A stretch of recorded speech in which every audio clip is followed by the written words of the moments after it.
Newton के दो law हमने पढ़े, फर्स्ट एंड सेकंड। न्यूटन का जो सेकंड लॉ था उसके अकॉर्डिंग एक बार फिर देख लो। न्यूटन सेकंड लॉ कौन देगा स्टेटमेंट इसकी? ऐसे नहीं, वन बाय वन। यशिका आप बताओ।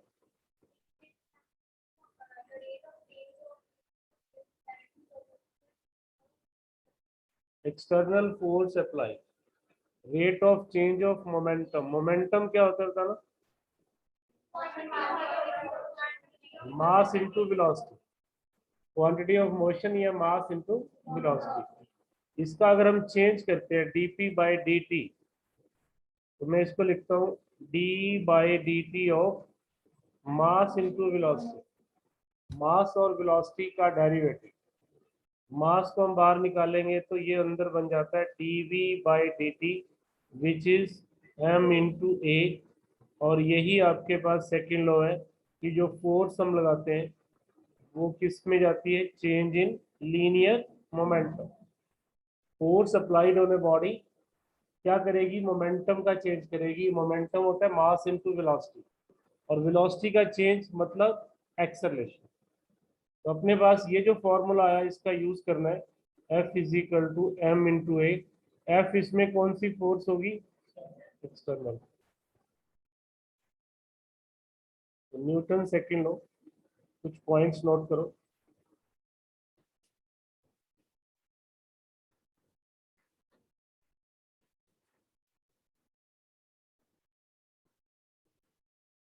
जो मैं बताऊंगा वही नोट करना है।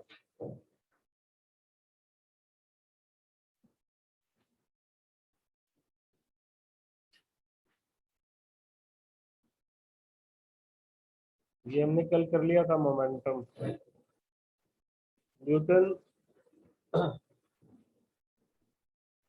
सेकंड लॉ का मीनिंग देखिए क्या है।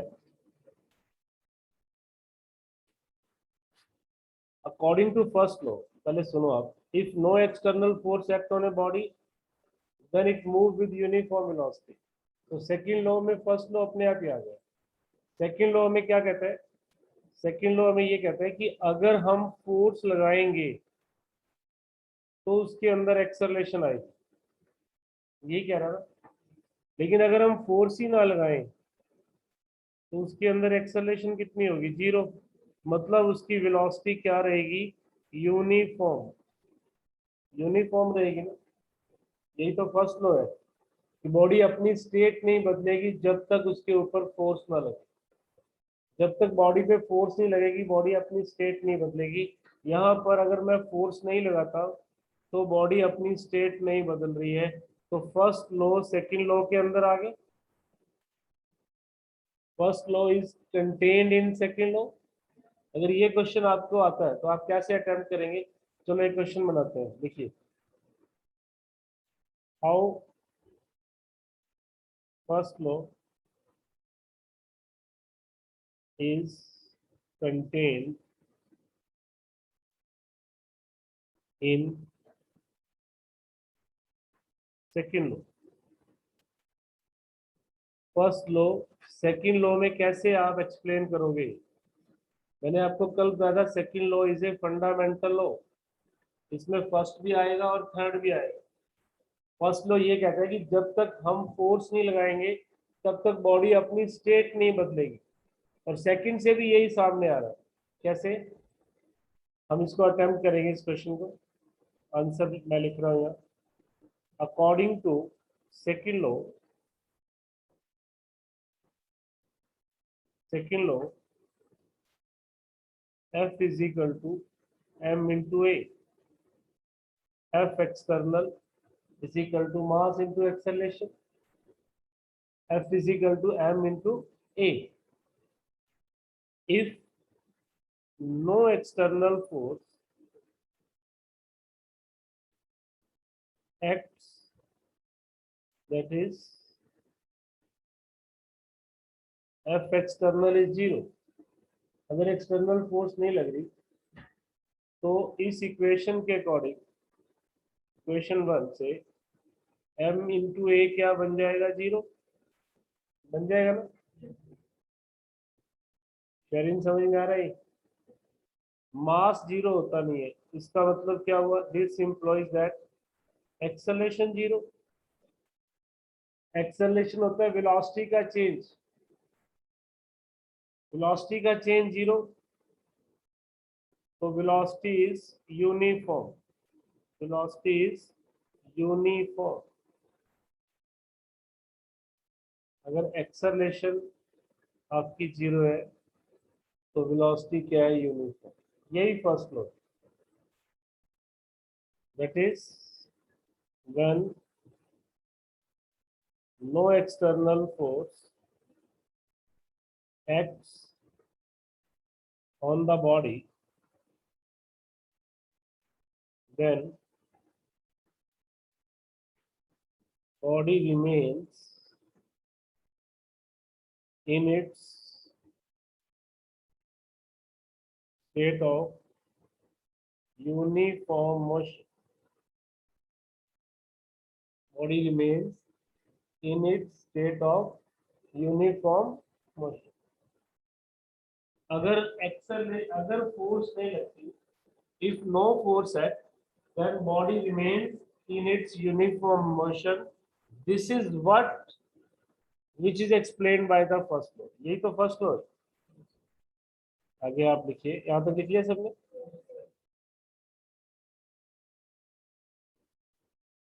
This is the first law.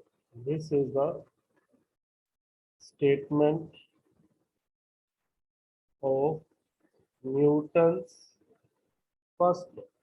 This is the statement of Newton's first law of motion. Hence, first law is contained in second law. First law is contained in second law. इतना समझिए सब लोग। Last में कौन कौन बैठे हैं? आप कौन है? नाम बताना बेटा। कुछ डेली आओ ना आप, बीच में आते हो नहीं आते? कनेक्ट करते हो online? This is what is explain by the first law. तो सेकंड लॉ के अंदर कौन सा लॉ आ गया? First law. सेकंड लॉ के अंदर फर्स्ट लॉ आ गया। जब हम थर्ड लॉ पढ़ेंगे तो बाद में प्रूव कर देंगे कि वो भी सेकंड लॉ में आएगा। Hence second law is a fundamental law. Second law is a fundamental. Okay, heading now third law of motion.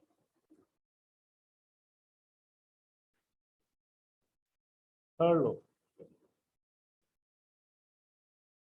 Newton's third law of motion. Newton's third law of motion. It states that anybody, किसी को statement आती हो?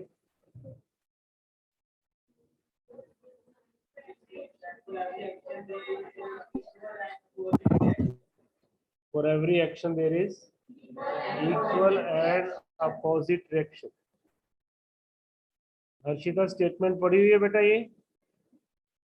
हर्षिता, महक, मुस्कान?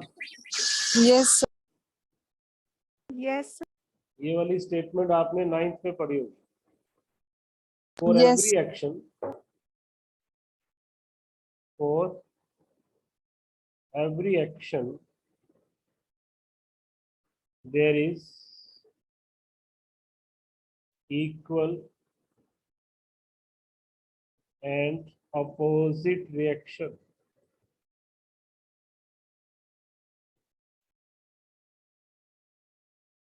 For every action there is equal and opposite reaction. Action यहाँ force है और reaction भी force है।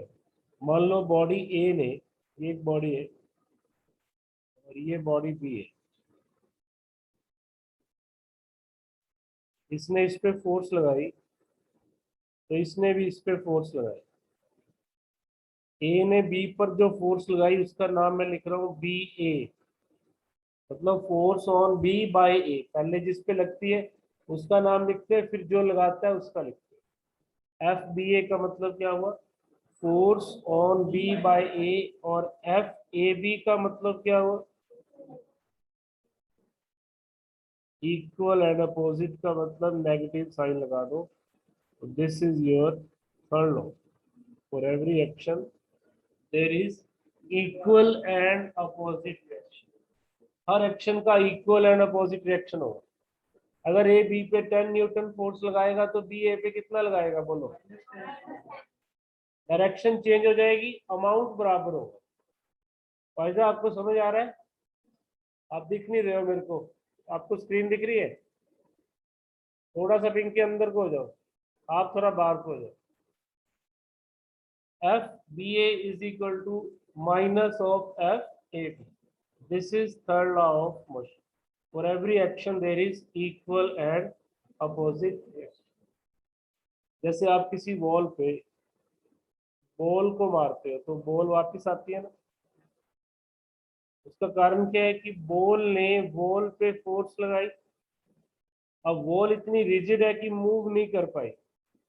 Ball तो रिजिड है ना, तो उसको तो मोशन नहीं मिलेगा, वो तो मूव नहीं करेगी। लेकिन बॉल रिजिड नहीं है, जो वॉल ने बॉल पे फोर्स लगाई, ये वाली बॉल वापस आ गई। क्योंकि for every action there is equal and opposite reaction. हर एक्शन का इक्वल एंड अपोजिट रिएक्शन है। ये आप कहीं पर भी अप्लाई कर सकते हैं। अभी आप बेंच पे बैठे हो और बेंच पे फोर्स लगा रहे हो, आपकी टेंडेंसी है बेंच को नीचे लेके जाने की। बेंच आप पे फोर्स लगा रहा है, उसकी टेंडेंसी आपको ऊपर लेके जाने की। बट दोनों फोर्सेस इक्वल एंड अपोजिट। दोनों फोर्सेस इक्वल एंड अपोजिट। सबसे बेस्ट एग्जांपल है न्यूटन के थर्ड लॉ सर का। ऐसे मतलब इन वॉकिंग, केसेस में मोशन होना थोड़ा वो होता है वॉक ना, करना। रेयर होता है ना। आप वॉक कैसे करते हो, कभी सोचा आपने? आप जब वॉक करते हो ना, आप अर्थ को पीछे पुश करते हो। आपकी कोशिश ये होती है कि अर्थ को मैं पीछे की तरफ पुश कर दूं, तो अर्थ आपको आगे पुश कर देती है। अब अर्थ इतनी बड़ी है, इतनी इनर्शिया वाली है कि वो पीछे जाती नहीं है। बट आप तो उतने बड़े नहीं हो ना, आपको तो वो रिएक्शन मिलेगा। अगर कभी भी आप आज चल के देखना, घर पे मैं बताता हूँ, चलते तो रोज ही हो, आज ऑब्जर्व करना। ये अर्थ है नहीं, और हम यहाँ पर हैं।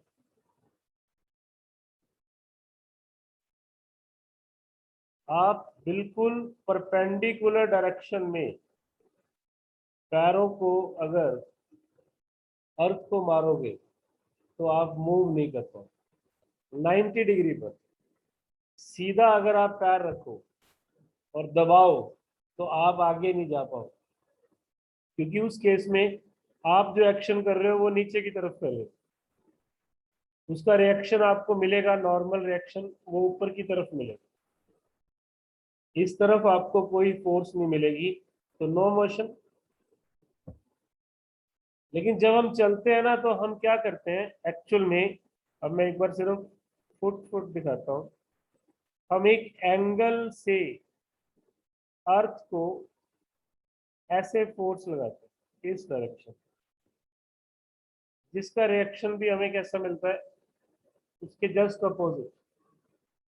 जिन बच्चों ने वेक्टर पढ़ा हुआ है, दे पीपल नो कि हर रिएक्शन के दो कंपोनेंट बनेंगे, एक ऊपर की तरफ और एक इधर।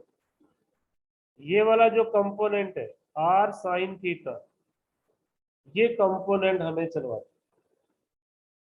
अगर हम पैरों को सीधा मारेंगे तो फोर्स भी अपोजिट मिलेगी, उसका कोई कंपोनेंट नहीं आएगा इधर।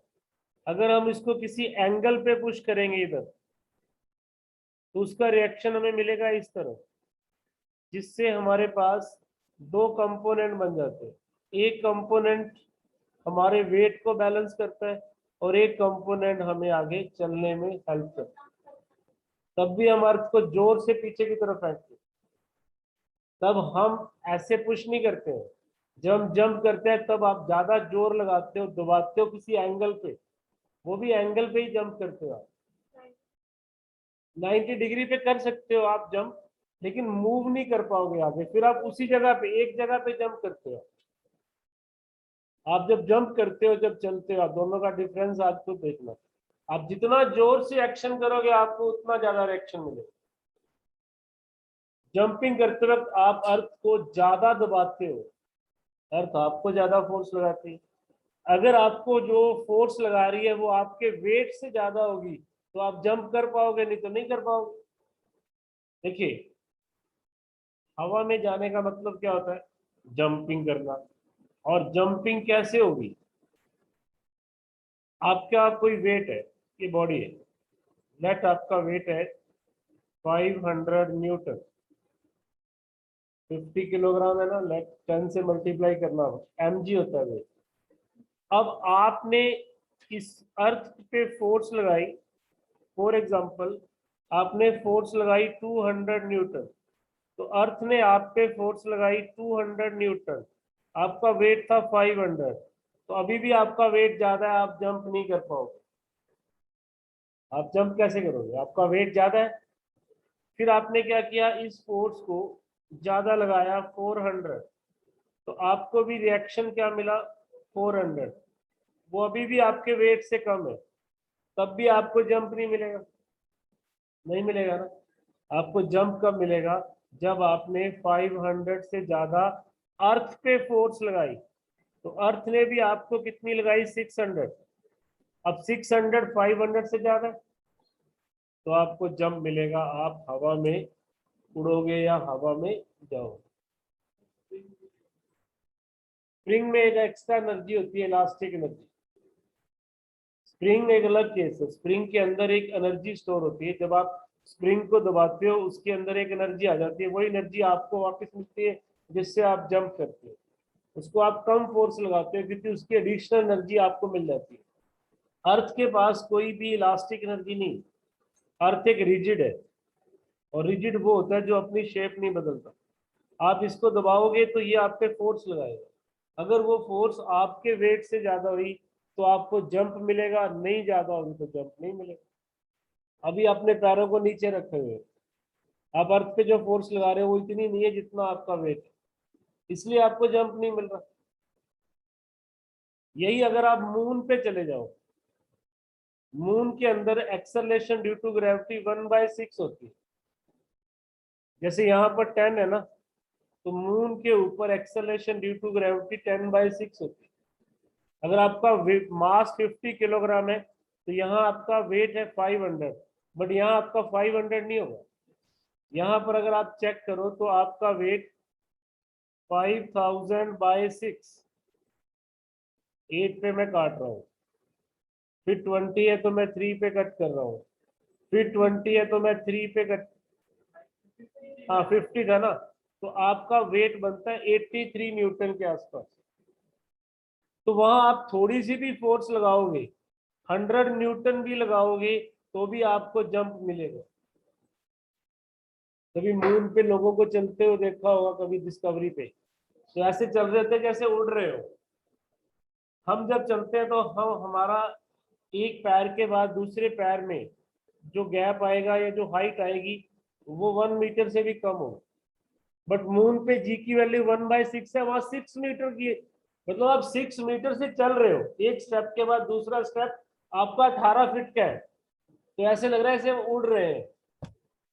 एक्चुअल में हम चल रहे हैं लेकिन वहां उड़ रहे हैं, बिकॉज वहां पर जी की वैल्यू 1/6 होती है। वो हमारे वेट को कम कर देती है, हम हल्के हो जाते हैं। हम जो फोर्स लगाएंगे, अगर वो फोर्स हमारे ही वेट से ज्यादा होगी तो हम हवा में उड़ेंगे, नहीं तो नहीं उड़ेंगे।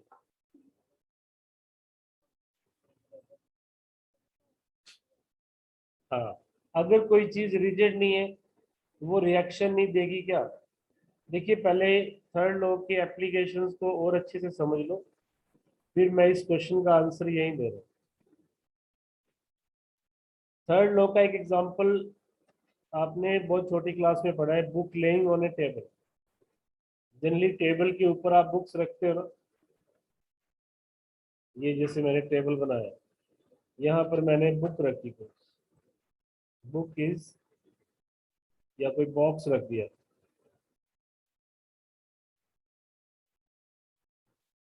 अब जो बॉक्स का अपना वेट है वो किधर लगेगा, वो लगेगा नीचे,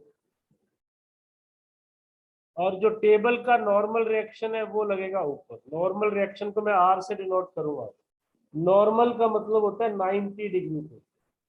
हमारा वेट भी 90 डिग्री पे है, तो रिएक्शन भी 90 डिग्री पे है। अब बुक नीचे नहीं जा रही ना ऊपर जा रही है, इसका मतलब रिएक्शन mg के बराबर है। बॉडी वहीं की वहीं रहे, बॉडी वहीं की वहीं रहे। अब यहाँ जो क्वेश्चन आया था कि क्या अगर ये वाला टॉप रिजिड ना हो, जैसे मैंने कल भी कहा था पेपर का टॉप बना देते हैं, किसी को लगेगा कि वुड का टॉप है लेकिन ऊपर शीट लगी हुई। अब शीट में इतनी स्ट्रेंथ नहीं है कि जो बॉक्स के वेट को बियर कर पाए। उस केस में रिएक्शन वो उतना दे ही नहीं पाएगी mg से।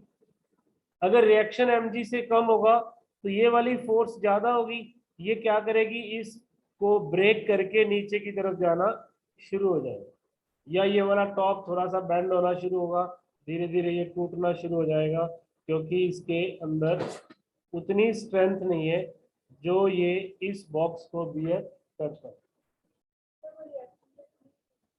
रिएक्शन उतना देने की कोशिश करेगी बट उतना दे नहीं पाएगी। अब यहाँ जो क्वेश्चन आ रहा है ना, बड़ा इंटरेस्टिंग क्वेश्चन है कि for every action there is equal and opposite reaction, but इस केस में तो रिएक्शन इक्वल एंड अपोजिट नहीं हुआ। अब फिर वो जो फर्क हुआ वो कहाँ गया, वो डिफरेंस कहाँ गया, उसको समझो आप। अगर आपके पास ये बॉडी है, इसका वेट है, लेट इसका वेट है 50 न्यूटन, इस बॉडी का वेट कितना है 50 न्यूटन। अगर इसको कोई भी बेस रिएक्शन नहीं दे पाता, या उसका रिएक्शन ही मान लो 30 न्यूटन का है। अब हर चीज की कैपेसिटी होती है रिएक्शन देने की। अगर कोई सॉलिड ही नहीं है, इतनी मजबूती नहीं है, वो आपको रिएक्ट कर ही नहीं पा रही है, तो उस केस में क्या होगा, उस केस में ये होगा बॉडी मूव करेगी, बॉडी रेस्ट पे नहीं रहेगी, या फिर सेकंड लॉ आ जाएगा, उसकी एक्सेलरेशन निकल आएगी। अब इसके ऊपर नेट फोर्स कितनी लग रही है, नेट फोर्स लग रही है 50 माइनस 30, लग रही है ना 20 न्यूटन की। तो न्यूटन का सेकंड लॉ ये कहता है कि अगर कोई नेट एक्सटर्नल फोर्स लगे तो बॉडी विल एक्सरलेट। उस केस में बॉडी एक्सरलेट करेगी 30 बाय, इसका मास मान लो 5 किलोग्राम है, तो 30/5, उसमें फिर बॉडी रेस्ट पे नहीं रही। अगर आपको रिएक्शन उतना नहीं मिलता, उसके पास कैपेसिटी नहीं है उतना मिलने की, तो फिर वो जो डिफरेंस है वो कहाँ जाएगा, वो मोशन की फॉर्म में आ जाएगा। इसको फिर हम बोलते हैं स्यूडो फोर्स। स्यूडो फोर्स ये भी एक किस्म की फोर्स है, लेकिन मास इनटू एक्सेलरेशन। अगर कोई रिएक्शन एक्शन के बराबर नहीं होगा तो बॉडी मोशन में आएगी, और जब बॉडी मोशन में आएगी तो आप उसकी एक्सेलरेशन निकाल लेंगे, उस केस में आप एक्सेलरेशन निकाल। और अगर ये रिएक्शन और एक्शन बराबर होते तो ये बॉडी मोशन में नहीं आती। अगर ये भी 50 होता तो आपकी एक्सेलरेशन क्या हो जाती, फिर जीरो ना, क्योंकि ये वाली फोर्स जीरो हो जाती। इक्विलिब्रियम स्टेट के अंदर, इक्विलिब्रियम वो होता है जब नेट फोर्स जीरो हो, उसमें एक्शन रिएक्शन बैलेंस करते हैं। अब यहाँ थर्ड लॉ फेल नहीं हुआ, उस for action there is equal and opposite reaction. मैं बताता हूँ इस केस में क्या हुआ, mg minus reaction equal to ma, तो mg किसके इक्वल हो गया, रिएक्शन प्लस ma। वो बॉडी उतना रिएक्शन नहीं दे पाई तो उसने उसको क्या दे दिया, m इंटू ए दे दिया। Reaction plus m into a equal to the mg equal to the, ठीक है। अब आप कहें तो आप ये भी कह सकते हो कि हम पानी के ऊपर अगर बैठते हैं तो फिर हम सिंक क्यों करते हैं अगर हम स्विमिंग नहीं जानते। उसका रीजन साफ है कि जब आप पानी पे खड़े होंगे वो आपको उतना रिएक्शन नहीं दे पाएगा जितना आपका वेट है। अगर वो रिएक्शन उतना नहीं देगा तो आप सिंक करेंगे, देन क्या करेंगे आप, सिंक करेंगे। तो न्यूटन का थर्ड लॉ ये कहता है फॉर रिएक्शन। बेटा वहां आर्किमिडीज आप पढ़ोगे, आप थ्रस्ट एक और फोर्स आएगी। अगर कोई बॉडी अपने वेट से ज्यादा लिक्विड डिस्प्लेस करती है तो एक एडिशनल रिएक्शनल फोर्स आ जाती है, वो हेल्प करती है उनको रोकने। इसको हम बाद में डिस्कस करेंगे। तो व्हाट आर थर्ड लॉ, फिर से बताओ। फॉर एवरी एक्शन, या एक पॉइंट लिखो स्टार में। हमें ये तो पता है ना, for every action there is equal and opposite reaction, ये तो मालूम है सब। बट यहां मैं बट वर्ड दे रहा हूं, but action and reaction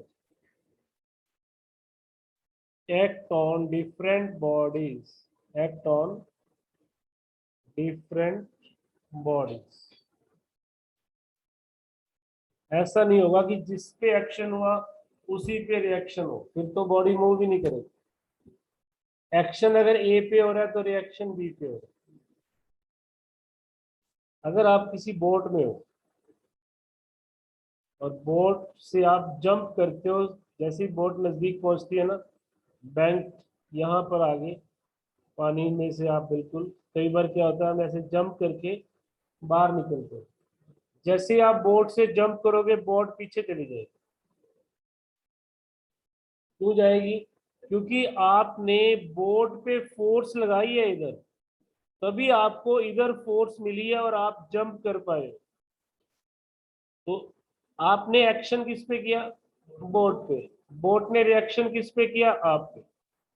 for every action there is equal and opposite action, but action and reaction both act on different time. अगर एक ही सिस्टम में एक्शन और रिएक्शन होगा तो बॉडी मूव नहीं करेगी। मतलब आप बस को धक्का मार रहे हो अंदर ही बैठ के, उसमें क्यों नहीं बस मूव करती, अब आप समझ पाओगे। आप बस के अंदर हो, आपके पैर बस को टच कर रहे हो। आपने क्या किया, बस खराब होगी तो उसने कहा ड्राइवर ने कि धक्का मारो। आप लोग क्या कर रहे हो, अंदर ही बैठ के धक्का मार रहे हो। अब आपने बस पे फोर्स लगाई, बस ने आप पे फोर्स लगाई, और आप बस का ही हिस्सा हो, तो एक्शन रिएक्शन एक ही बॉडी पे हो गया ना बस पे। तो फिर नेट फोर्स कितनी होगी? 0। आपने बस को धक्का मारा 10 न्यूटन से, बस ने आपको मारा 10 से, और आप भी बस में ही हो, तो नेट बस पे कितनी फोर्स लगी? 0। बस मूव नहीं की। फिर आप क्या करते हो, बस से बाहर आते हो। उस केस में जैसे ही आप बस पे फोर्स लगाते हो 10 न्यूटन की, बस आप पे लगाती है 10 न्यूटन की। आपका बस से कोई लिंक नहीं है, इधर से बस चल पड़ेगी। अगर फ्रिक्शन ना हुई तो आप चल पड़ेंगे।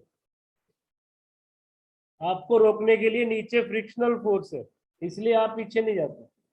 अगर फ्रिक्शन नहीं होगी तो आपको भी मोशन मिलेगा, बस को भी मोशन मिलेगा। क्योंकि for every action there is equal and opposite. ये बात समझ में आ गई सबको? बेटा किसी को पूछना है कुछ? जो बच्चे कनेक्टेड हैं, Aryan, no sir. Neta, Tisha, no sir. Angel, connected हो आप? क्लास में हो ना आपको? चलो ठीक है।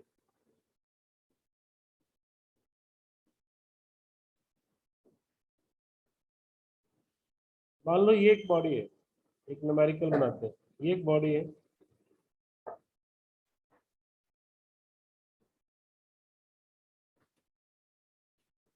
इसका मास है 50 किलोग्राम। इसका मास है 50 किलोग्राम। एक फोर्स इधर लग रही है 100 न्यूटन की, एक फोर्स इधर लग रही है 200 न्यूटन की, एक फोर्स ऊपर से नीचे लग रही है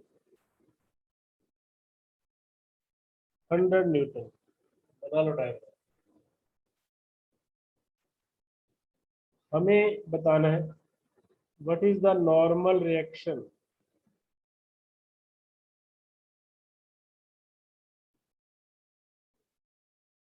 नॉर्मल रिएक्शन, इस सरफेस का नॉर्मल रिएक्शन क्या होगा? Number 1, what is the acceleration produced? What is the acceleration produced? हाँ, अभी आप समझना, इस क्वेश्चन को करना मत।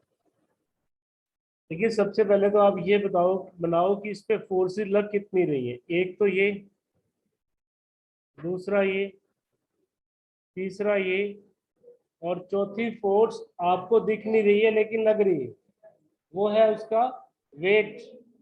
और वेट कितना होता है? mg। 50 इंटू जी में 10 ले रहा हूं। चौथी फोर्स ये लग रही है, और पांचवी भी आपको नहीं दिख रही, रिएक्शन लग रहा है, रिएक्शन। इसको बोलते हैं नॉर्मल रिएक्शन। अब मुझे निकालना है नॉर्मल रिएक्शन। नॉर्मल रिएक्शन किस डायरेक्शन में लग रहा है? Vertical up.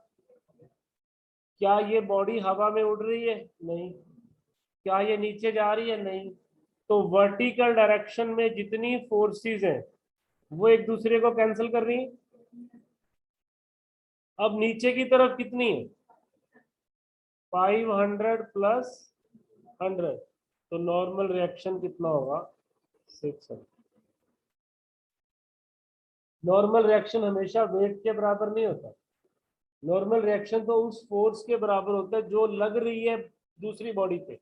दूसरी बॉडी पे ये तो लगी रही थी, ऊपर से भी हमने दबाया हुआ है। एक मिनट बेटा, एक मिनट। ऊपर से भी हमने दबाया हुआ है, तो नीचे की तरफ फोर्स कितनी है? 600। ऊपर की तरफ रिएक्शन कितना है? आर। तो नॉर्मल रिएक्शन कितना होगा बेटा? 600। बंद करो बेटा इसको, साइलेंस पे करो। तो कितना होगा नॉर्मल रिएक्शन? 600। अब बॉडी मूव करेगी क्या? लेफ्ट या राइट? लेफ्ट, क्योंकि इसको मूव करवा रहा है 200 और इसको मूव करने से रोक रहा है 100। तो नेट फोर्स इस डायरेक्शन में कितनी होगी? 100 न्यूटन। और मास कितना बॉडी का? 50। एक्सेलरेशन कितनी होगी? 100/50।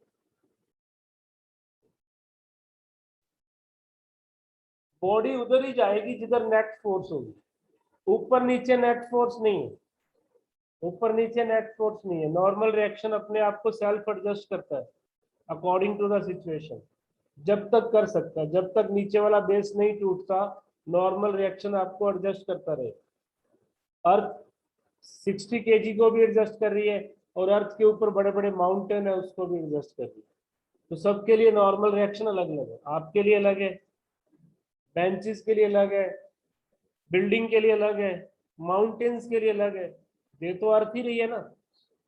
एक ही जगह पर देखो, यहाँ एक पॉइंट है जो मैं स्टार में लिखवा रहा हूँ, वो ये है कि normal reaction is self adjusting. Normal reaction is self adjusting. अब इस स्टेटमेंट को जस्टिफाई कर रहा हूँ। लेट की एक टेबल है, और उस टेबल के ऊपर हमने एक बुक को रखा, एक बंदा पर्सन को भी खड़ा कर दिया, और यहाँ पर कोई हैवी चीज रखी, इतनी हैवी कि टेबल उसको सपोर्ट कर रहा है। अब तीनों के लिए रिएक्शन अलग अलग है। अब इस बुक का अगर वेट 10 न्यूटन है, तो टेबल ने इसको रिएक्शन कितना दिया? 10 न्यूटन। इस मैन का अगर वेट 500 न्यूटन है, तो टेबल ने इसको रिएक्शन कितना दिया? 500। इस बॉडी का अगर वेट 2000 न्यूटन है, तो इस बॉडी को रिएक्शन कितना मिला? 2000 न्यूटन। टेबल सेम है, अर्थ सेम है। एक बेंच पे एक बच्चा बैठा है, एक बेंच पे 3 भी बैठे हैं, सबको सपोर्ट मिल रही है ना। तो यहाँ पर नॉर्मल रिएक्शन सेल्फ एडजस्ट करेगा, इसका आपने खास ध्यान रखना। अब आप एक बार नॉर्मल रिएक्शन निकालना, यहाँ पर मैं आपको सिचुएशन देता हूँ। ये एक बॉडी है, इसके ऊपर की तरफ फोर्स लग रही है 500 न्यूटन। इसका वेट कितना है 50 किलोग्राम। इस पे लगने वाला नॉर्मल रिएक्शन बताओ क्या होगा। G10 ले लो।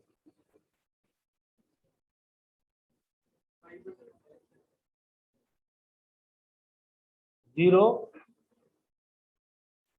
जीरो का मतलब क्या हुआ, क्योंकि जो 500 वेट था ना उसको तो इसने बैलेंस कर दिया। जब ये दोनों फोर्सेस आपस में बैलेंस होगी तो इसके ऊपर कोई फोर्स लगी नहीं। जब इसके ऊपर कोई फोर्स ही नहीं लगी तो फिर ये आप पे क्या लगाएगा, जीरो। जैसे मेरे हाथ में पेन है और मैं पेन को हाथ से टच कर रहा हूँ, अब हाथ हो या ना हो पेन तो वही है ना। पेन का जो वेट है उसके मेरी फोर्स ने बैलेंस किया हुआ है। अब मैं आपसे पूछा नॉर्मल रिएक्शन बताओ, है ही नहीं नॉर्मल रिएक्शन। जस्ट टच किया हुआ है, दबाया थोड़ी हुआ है। या तो मैं इसको छोड़ दूं फिर तो नॉर्मल रिएक्शन आएगा, अगर उसको टच करेंगे तो नॉर्मल रिएक्शन नहीं है। आप किसी बंदे को उसको ऐसे सिर से पकड़ लो या गर्दन से पकड़ लो और उसका वेट बैलेंस कर दो, उसके बाद अगर वो फ्लोर को टच भी करेगा तो भी फ्लोर का क्या रिएक्शन है, फ्लोर है या नहीं। आपने तो लटका रखा है उसको पहले ही, तो उसका नॉर्मल रिएक्शन क्या होगा।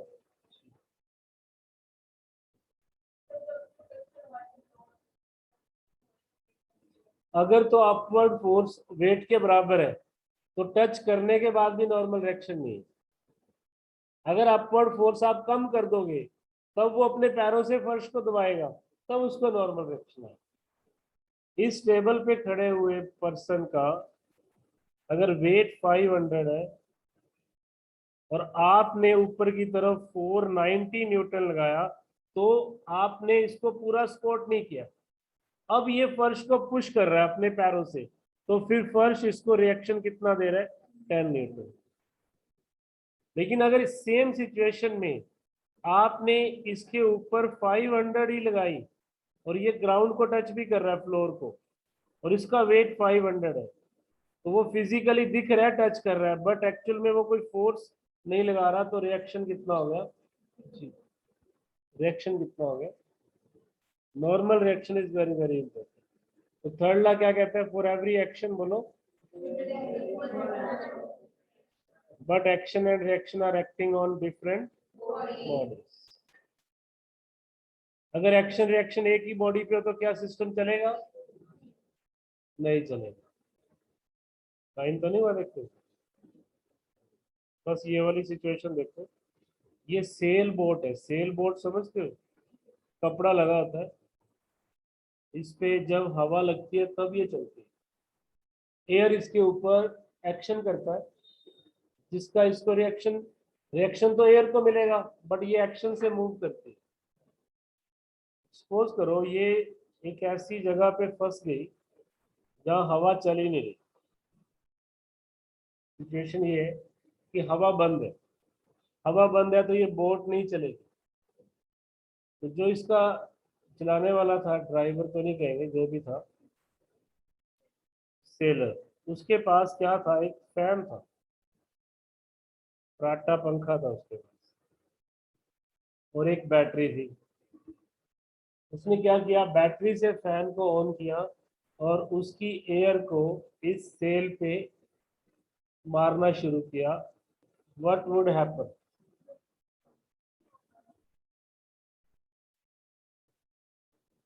नवे बताओ क्या होगा। क्यों, क्योंकि action and reaction are acting on the same system. जितनी फोर्स इसने सेल बोट पे लगाई उतनी फोर्स इस फैन पे लगी और फैन भी बोट का पार्ट है। एक्चुअल में बोट पे ही दोनों फोर्स ही लगी, तो नेट फोर्स क्या होगी, जी। अब फिर इसने क्या किया, एक साथ वाली बोट वाले को रिक्वेस्ट की कि तू भैया अपना फराटा फैन खोल और मेरे वाली बोट को, ऐसे उसके पास भी था, वो भी सेल बोट थी, उसने यहाँ से फैन ऑन करवाया और इधर हवा आने लगी। अब क्या होगा, दोनों बोर्ड अपोजिट डायरेक्शन में जाना शुरू होता है। जो हवा को मार रहा है वो एक्शन कर रहा है और खुद पे रिएक्शन ले रहा है। एक्शन वाला इधर चला जाएगा, रिएक्शन वाला इधर चला जाएगा। वो बात अलग है कि इसको भी एक्चुअली इधर जाना था, लेकिन ये अपोजिट पहुंच गया क्योंकि उसने इसकी हेल्प कर दी। तो for every action there is, समझ में आ गया सबको? तो कितने लॉज है न्यूटन के? कौन सा लॉ फोर्स को डिफाइन करता है? कौन सा लॉ फोर्स को मेजर करता है? सेकेंड। लॉ है जो नेचर ऑफ द फोर्स बताता है कि फोर्स वेक्टर है, वो है third law. Third law give the nature of force, note करो। फर्स्ट लॉ क्या करता है? डिफाइन करता है। सेकंड लॉ क्या करता है? मेजर करता है। थर्ड लॉ क्या करता है? Give the nature of force. Nature का मतलब है फोर्स एक vector quantity. For every action there is equal and opposite reaction. तो यहां से पता चलता है कि फोर्स की एक डायरेक्शन है। This is all about your laws. तीनों लॉज की डेफिनेशन होगी, समझा दिया मैंने एग्जांपल के साथ। कल हम न्यूमेरिकल सेक्शन करें। कल आप लोग बुक कैरी करना सब बच्चे, आज यही रीड करना चाहिए। कल बुक लेके आना। और कल 1 o'clock, सुनो इधर, 1 o'clock आपका बैकअप लेक्चर रहेगा। टॉपिक में आपके ग्रुप में डाल दो, जिसने वो टॉपिक करना होगा वो आ जाए। आपने आने है बेटा 1 o'clock। ओके बेटा, थैंक यू।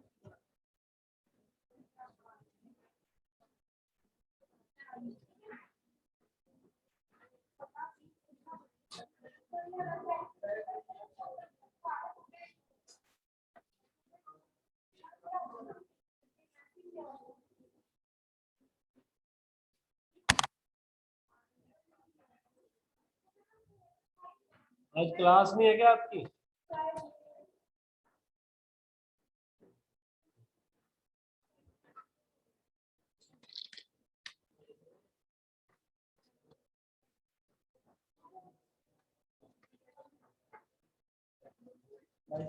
चलो।